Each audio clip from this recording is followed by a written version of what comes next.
Značilnost vsake resnično uspešne države je, da jo vodi najboljši izmed ljudi. Toda kako ugotoviti, kdo je najbolj primeren za voditelja? V zgodovini smo videli, da je izbira ljudstva privedla do vzpona nekaterih najslabših svetovnih tiranov, kot sta Benito Mussolini in Adolf Hitler. Za tiste, ki verjamejo v Boga, še posebej v Boga judaizma, krščanstva in islama, je izbira ljudstva nepomembna, ko gre za voditelja, v resnici pa je to strogo prepovedano. V hebrejski Bibliji se Bog razvezi na Izraelce in meni, da so ga zavrnili, ko so se odločili, da bodo sami izbirali svojega voditelja. Tako so se vsi starešine Izraela zbrali in prišli do Samuela v Ramu.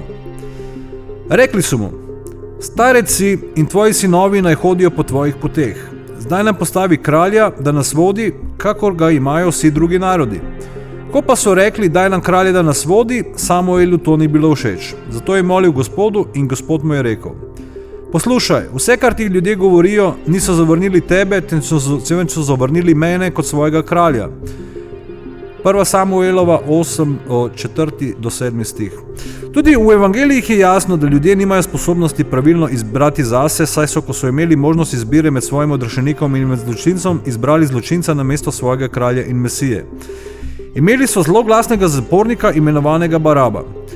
Ko so se zbrali, jim je Pilat rekel: koga želite, da izpustim, Barabo ali Jezusa, ki se imenuje Kristus? Vrhovni duhovniki in starešine pa so prepričali množico, naj zaprosi za Barabo in pogubi Jezusa. Matej 27, 15 do 20 stih. V Koranu je rečeno: in če ubogate večino tistih na zemlji, vas bodo zavedli s poti Allaha, sledijo le domnevam, ki niso nič drugega kot zablode. Sura 6, 116. ajet. Imam Ali, mir je z njim, je rekel: ne sovraži poti resnice zaradi tistih malo številnih, ki jo ubirajo. The Israelites, when they wanted a king in the Torah and in the Quran, what did they do? Could they appoint their own king? They couldn't appoint their own king. So they had to go back to the prophet who was appointed in their time, Samuel. They said, Samuel, we see all the other nations, they have kings, we want a king too.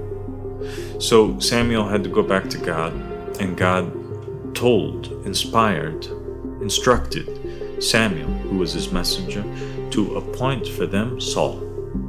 So Saul, the first king of Israel, becomes an appointed king. That's the only way that he can be king, is he had to be appointed. Same thing with David, same thing with Solomon. They had to be appointed.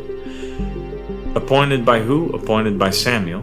And their appointment by Samuel, who is a messenger of God, becomes the same thing as an appointment directly from God.